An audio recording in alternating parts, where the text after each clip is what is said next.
Before refrigeration, people stored foods in underground cellars or shacks filled with snow and ice. Then in the early 1900s, a French inventor developed the first machine to cool and preserve foods at home.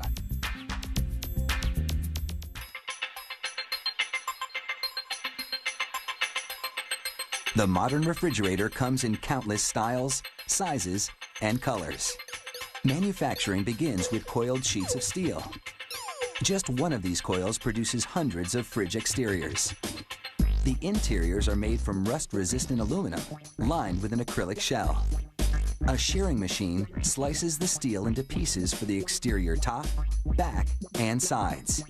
Then, each one goes into a computerized punch press that makes the holes for running various wires. A brake press forces the steel against a forming die to create edges.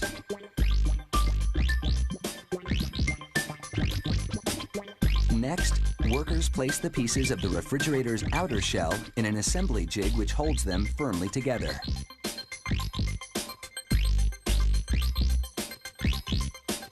Now for the fridge's interior. A vacuum forming machine heats a sheet of plastic and shapes it against an aluminum mold. Then, a router carves off all the excess plastic. The freezer half of the refrigerator slides perfectly into the metal outer shell, and the fridge side follows. Copper tubes filled with heated gas are laid along the outer edge where the door contacts the fridge. The gas prevents moisture buildup. A pre-cut face frame goes onto the assembly. Then, foam is injected into the cavity between the interior and exterior shells. This foam not only insulates the refrigerator, but gives it structural rigidity as well.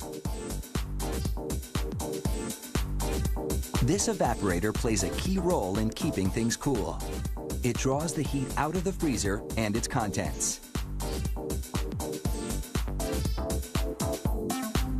Next, the electrical control panel goes into place. It connects to a maze of wires and eventually a microprocessor.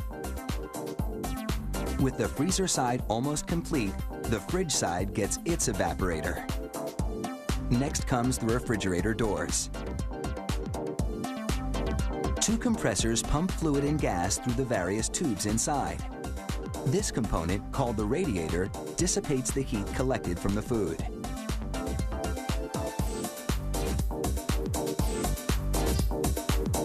Workers attach the expansion valves.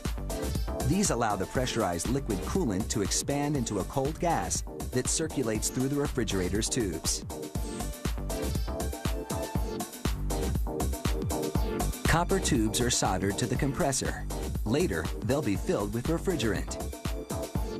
Temporary quick connect valves allow the system to be charged with inert gas to check for any leaks. The fill hoses are connected and the gas flows in.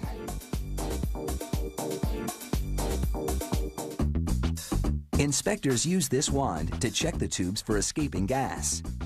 If there's a leak, the gauge spikes out of the specified range.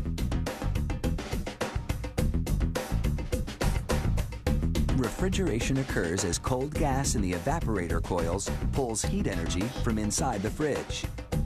The compressor then changes the gas back to a liquid, while the radiator dissipates the collected heat. The expansion valve turns the liquid back into a cold gas, and the cycle repeats. With a charging gun, workers inject refrigerant gas into each tube, then weld the ends of the tubes shut.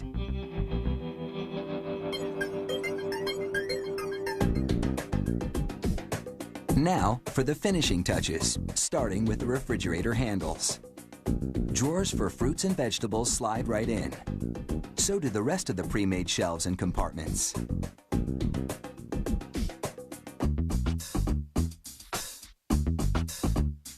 Finally, an adhesive logo goes onto the door.